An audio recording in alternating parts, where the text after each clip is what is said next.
حضرت فضیل بن ایاز بہت بڑے بزرگ گزرے۔ جوانی کا زمانہ تھا تو ایک خاتون سے آشنائی ہو گئی، محبت کا ربط قائم ہو گیا۔ تو ظاہر جوانی مستانی ہوتی ہے اور جنون کا ایک شعبہ کہا گیا ہے جوانی کو، اور پھر دل میں اس طرح کے رجحان پیدا ہو جائیں تو پھر وہ جنون کئی گنا بڑھ جاتا ہے۔ تو اس کے ساتھ وقت طے کیا اور اس کے ملنے کے لیے بے تابی کے ساتھ ان گھڑیوں کا، ان لمحوں کا انتظار کرنے لگے۔ خیر جب وہ وقت آیا تو اس کے گھر کی طرف چلے اور اس کے گھر کی دیوار پھلانگنے لگے تھے کہ ساتھ والے مکان سے کسی قاری قرآن کی تلاوت کی آواز کانوں میں پڑی، اور وہ پڑھ کیا رہا تھا، الم یان للذین آمنوا ان تخشع قلوبهم لذکر اللہ وما نزل من الحق۔ کیا اہل ایمان پہ وہ وقت نہیں آیا کہ ان کے دل اللہ کے ذکر اور اللہ کی یاد، اس کی محبت میں تڑپ اٹھیں اور وہ خوف خدا میں مبتلا ہو، اور جو نازل ہوا قرآن، اس قرآن کی محبت میں اس کے دل میں خشیت پیدا ہو۔ بس یہ کانوں میں پڑنے کی دیر تھی کہ دوبارہ گلی میں چھلانگ لگائی اور کہا میرے اوپر وہ وقت آ گیا ہے، اور جنگلوں کو روتے ہوئے نکلے، اور حضرت فضیل بن ایاز پھر ولیوں کے امام قرار پائے۔ اس آیت نے ان کی زندگی بدل دی۔ کسی کی 30 سال، کسی کی 40 برس، کسی کی 50 سال، کسی کی 60 سال زندگی یہاں موجود لوگوں میں سے کسی کی اس سے بھی زیادہ اور کسی کی کم۔ اس آیت کریمہ کو ذرا اپنے اوپر وارد کریں تو اللہ ہمیں نصیب کر دے کہ ہمارے دل تیرے خوف سے کانپ اٹھے اور تیری خشیت سے ہمارے دل لرز اٹھیں، اور قرآن کے ساتھ ہمارا ربط مضبوط اور مستحکم ہو جائے، اور ہم یہ اقرار کرتے ہوئے تیرے حضور حاضر ہو جائیں، مالک وہ وقت آ گیا ہے کہ ہمارے دل تیری یاد سے، تیری محبت سے، تیرے پیار سے مالا مال ہو گئے، اور اپنی باقی زندگی ہم تیرے پیار میں، تیری محبت میں اور تیری یاد میں بسر کریں گے۔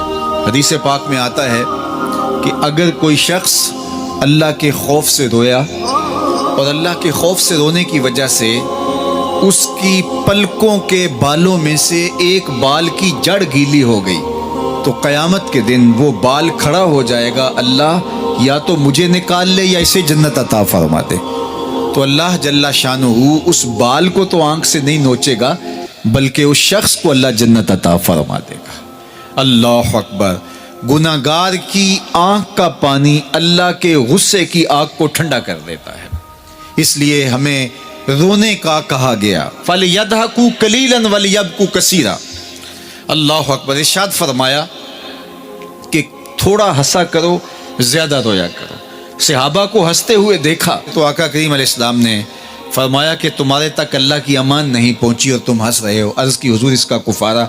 تو فرمایا اس کا کفارہ یہ ہے کہ جتنا ہنسے ہو اتنا ہی تمہیں رونا پڑے گا۔ میں اور آپ ذرا اپنی زندگی پر غور و تدبر کریں، ہماری زندگی میں ہنسنا زیادہ ہے یا رونا زیادہ ہے؟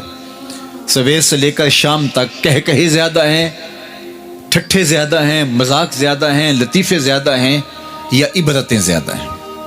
تفکر زیادہ ہے، تدبر زیادہ ہے، سوچ بچار زیادہ ہے، یاد الہی میں تڑپنا زیادہ ہے، آنکھوں سے یاد خدا میں بہنے والے آنسو زیادہ ہیں، یا غفلت سے پھوٹتے ہوئے کہے زیادہ ہیں؟ مجھے اور آپ کو اپنی زندگی کا ضرور محاسبہ کرنا چاہیے۔ ٹھٹھوں سے، مذاق سے ہماری مجلسیں بھرپور ہوتی ہیں۔ ہم دن میں جتنا ہنستے ہیں، کیا اس کا 10واں حصہ بھی ہم تنہائی میں بیٹھ کے اللہ کی یاد میں روتے ہیں؟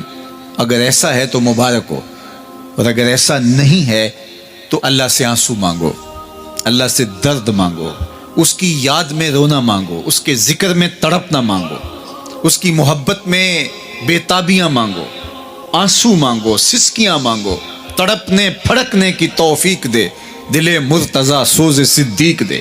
اس کے حضور عرض کرو کہ مالک ہمیں تڑپ دے، ہمیں سوز و گداز دے، ہمیں کیف و سرور کی دنیا نصیب فرما دے، ہماری آنکھوں کو آنسوؤں کا جمال عطا کر دے۔ اور اگر ہماری آنکھوں میں آنسو نہیں ہیں، ہمارے پاس کہے ہیں، کہتے ہیں جو ہنستا ہوا گناہ کرے گا وہ روتا ہوا جہنم میں جائے گا، اور جس نے یہاں دکھ سہے، تکلیفیں سہی، آلام سہے، اس کے بدلے میں اللہ تعالیٰ اس کو وہاں راحتیں عطا فرمائے گا۔ فرمایا کہ مومن کے پاؤں میں کانٹا بھی چبھے تو اللہ جل شانہ اس کا صلہ بھی اس کو قیامت کے دن عطا فرمائے گا۔ تو یہ جو تفکرات ہیں، یہ جو دکھ آتے ہیں، یہ جو تکلیفیں آتی ہیں، مصائب آتے ہیں، مشکلات آتی ہیں، اذیتیں ہمیں پہنچتی ہیں، تو اس پر صبر کرنا چاہیے اور اللہ کا شکر ادا کرنا چاہیے کہ ہم ان مصائب سے گزر رہے ہیں، ان مشکلوں سے گزر رہے ہیں۔ اور اگر کسی شخص کی زندگی میں دکھ ہے ہی نہیں، سکھ ہی سکھ ہیں، تو پھر وہ سمجھے کہ وہ فتنے میں مبتلا ہے. اس لیے زندگی کے اندر یہ آنے والی تکلیفیں، زندگی میں ملنے والے دکھ، اذیتیں، یہ اللہ تعالیٰ کی طرف سے ہمارے اوپر ایک انعام ہے، اور اللہ تعالیٰ جل شانہ اس کے بدلے میں ہمیں آخرت میں صلہ عطا فرمانے والا ہے. تو فرمایا رجل ذکر اللہ خالیا ففاضت عیناہ، وہ شخص جس نے تنہائی میں بیٹھ کے اللہ کا ذکر کیا، اللہ کو یاد کیا، اور پھر کیا ہوا؟ فرمایا اس کی آنکھوں سے آنسو ٹپکنے لگے. تو میرے اور آپ کے آقا و مولا نے فرمایا قیامت کے دن جب کوئی سایہ نہیں ہوگا، یاد الہی میں رونے والے کو اللہ اپنے عرش کا ٹھنڈا سایہ عطا فرما دے گا. تو یہ رونا بہت بڑی دولت ہے، یہ بہت بڑی سعادت ہے.